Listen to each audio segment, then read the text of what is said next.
קבלת דבר במרמה. אתם מכירים את זה שמנטור מראה לכם רווחים מוגזמים, צילומי מסך, סרטוני מסך אפילו, עם רווחים שהם לא נורמליים?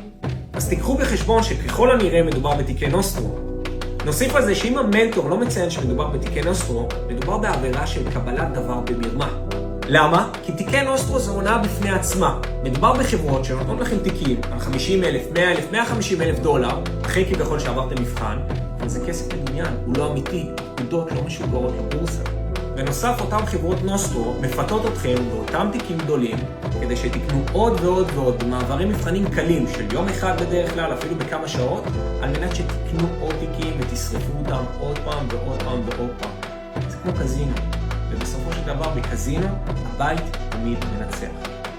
ולכן, סוחרים יקרים, תהיו זהירים.